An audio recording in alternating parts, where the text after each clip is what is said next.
공수처장이 우리 편이다. 공수처장이 믿을만하다. 공수처장이 검찰만 때릴 것이다. 상상도 안 하시는 게 좋습니다. 김진욱 공수처장 후보자에 대한 청문회가 있었죠. 제가 먼저 영상 하나를 좀 보여드리고 싶어서 국회 영상회의록을 갖고 왔습니다. 열린민주당 최강욱입니다. 후보자님 후보자로 추천되고 또 지명에 이르시고 청문회에 오시기까지 그동안에 경험하지 못하셨던 많은 것들을 새롭게 아마 경험하고 생각하실 계기가 됐을 것 같습니다. 이 공수처라는 게 우리 사회에서 어떤 관점에서 왜 논의가 시작됐는지 후보자께서 정확하게 알고 계시는지가 궁금합니다. 이게 왜 시작된 거였습니까? 논의가? 제가 알기에는 이제 1996년에 이제 참여연대 입법청원으로 시작됐다고 알고 있습니다. 반부패에 대한 부패법 제정을 부패 방지법 제정을 위한 그렇죠. 그때 이제 부패행위 근절을 위해서 독립된 수사기가 필요하다. 네. 거기서 들고 있는 부패행위라는 것이 무엇이었습니까? 주로 대통령 측근, 친인척, 또 권력자들 이런 사람들의 비리에 대해서 검찰이 그간에 결탁하고 공생하고 거래를 해왔기 때문에 제대로 수사를 하지 않더라. 그것이 정부가 반복될 때마다 정권이 교체될 때마다 계속 일어났던 현상이었고 그 과정에서 검찰이 특정한 패턴을 보이지 않았습니까? 과거 정부의 일에 대해서는 새 정부가 출범을 하면은 가혹할 정도로 지나치게 수사를 해서 일단 본인들의 위상을 세운 다음에 그 다음에 거래에 들어가죠. 그리고 신정부가 힘이 떨어지기 전까지는 계속 결탁해서 거래를 하다가 거기가 이제 힘이 빠질 때가 되면 슬슬 또 냄새를 피우다가 다음 정부가 되면은 또 결탁을 한단 말입니다. 이런 게 계속 반복되지 않았습니까? 그러다 보니 애초에 핵심은 대통령 측근과 권력자들, 그 다음에 권력기관이라고 통칭되고 있는 힘 있는 기관에 속해 있는 고위공직자들의 비리에 대해서 우리 사회가 제대로 부정부패를 척결하지 못하고 있다. 이런 국민적인 관심에서 시작이 된 거잖아요. 네. 그래서 스크린 한번 보시면 우리 역대 대선에서 계속 16대 대선 노무현 이회창 후보가 출마하셨을 때부터 이번 19대 대선에 이르기까지 거의 모든 후보가 다 독립된 권력비리 조사를 위한 특별한 수사기관 이걸 요구하셨고 다음 이게 단순히 대선뿐만이 아니라 과거 여당이었던 새누리당의 여러 주요한 정치인들께서 어느 자리에 있을 때마다 계속 말씀해 오셨고 다음 현재 지도부를 구성하고 계신 분들도 전 세계에서 우리나라처럼 검찰권이 비대한 곳이 없다. 공수처 이야기가 수년째 논의되는데 이번 기회에 정비될 것이라고 본다. 이런 소신을 분명하게 밝히셨습니다. 그런데 아까 후보자께서 말씀하신 것처럼 각각 철학이나 입장이 다르기 때문에 현재의 공수처 출범에 대해서 어떻게 바라보느냐 하는 시각의 차이에 대해서는 뭐 너무나 잘 느끼셨을 겁니다. 네. 그런데 지금 애초의 취지에서 벗어나서 국민들한테 인식되고 또 일반적으로 알려지기를 검찰을 무슨 주요한 목표로 해서 타겟으로 해서 수사를 할 것이다. 이렇게 진행되는 것이 과연 공수처 출범의 애초 의의, 그다음에 이번 문재인 정부가 시작돼서 공수처 논의하는 과정, 거기에서 일관되게 그런 입장 때문에 이게 진행됐다고 혹시 느끼셨습니까? 그거는 아닌 것 같습니다. 그러면 후보자께서 지금 말씀하신 것처럼 모범적인 뭔가 수사 공사기관으로서 자리를 잡겠다라고 네. 지금 말씀을 드렸는데 그러면 모범적이지 못했던 기존의 수사기관이 보이고 있던 여러 가지 행태 중에 후보자께서 가장 심각하게 바라보셨던 시민으로서 가장 심각하게 바라보셨던 문제는 뭐였습니까?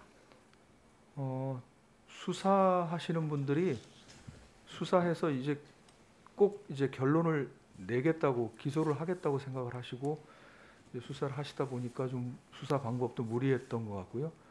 그래서 이제 당초 목표로 했던 게 잘 혐의가 입증이 안 되고 증거 수집이 안 되면 이제 다른 것으로 수사를 해서 확대를 한다든지 뭐 그런 것들이 결국 이런 문제로 잘못된 수사 관행으로 되지 않았나 이렇게 생각을 합니다. 과거의 불행한 역사에서 정치 권력에 의해서 장악이 되거나 정치 권력에 의해서 조종을 받거나 아니면 같이 결탁을 했던 수사기관의 역사가 있어서 이건 뭐 경찰도 마찬가지고 국정원도 마찬가지지 않습니까? 그런 부분들이 국민들로부터 많은 그 지탄의 대상이 되고 그랬었는데 그때마다 매번 변함이 없이 아까 우리 박성준 의원님 말씀하신 것처럼 권력기관 하나 바꾸려면 30년이 넘게 걸리는 지금 상황이란 말입니다. 공수처는 권력기관입니까? 후보자가 느끼시기에? 공수처도 권력기관으로 분류할 수 있을 것 같습니다. 어떤 면에서 그렇습니까? 수사권도 판검사, 그 경무관 이상의 경찰관한테는 그 기소권까지 행사하기 때문에 아마 일반 시민들이 보시기에는 권력기관으로 보실 수밖에 없을 겁니다. 강학상 뭐 중요한 권력의 일부를 위임받아서 행사하는 것이기 때문에 네. 권력기관을 분류할 수 있겠습니다만 저는 개인적으로 권력기관이라는 용어가 좀 이제는 우리 사회에서 사라져야 하지 않는가 생각합니다. 권력기라고 하는 것은 후보자께서 잘 말씀하신 것처럼 주권자인 국민으로부터 나오는 것이고 위임받은 거 아니겠습니까? 예. 그런데 그 권력이라는 의미가 국민을 제약하고 옥죄고 군림하는 수단으로 사용해왔고 그 다음에 자신들의 치부를 어떻게든 감추고 호도하는 수단으로 사용해왔기 때문에 권력기관이라는 말 자체에 담겨있는 그 음습한 느낌, 그림자 이런 것들이 좀 사라졌으면 좋겠습니다.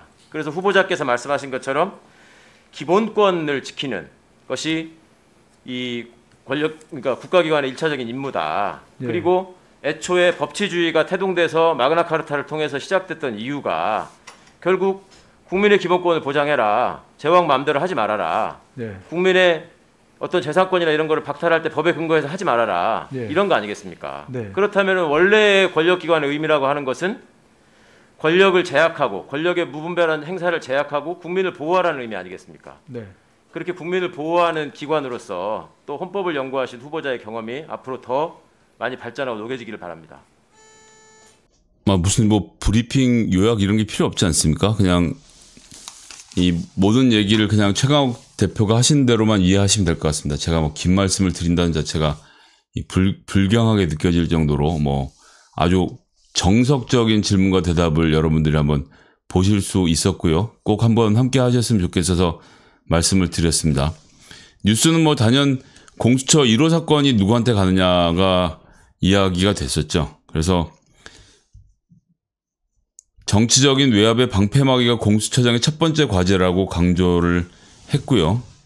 여러분들 공수처장은 문재인 정부 편에서 문재인 정부가 껄끄럽게 생각하는 검찰을 치는 수단으로 활용될 계획이 전혀 없는 곳입니다.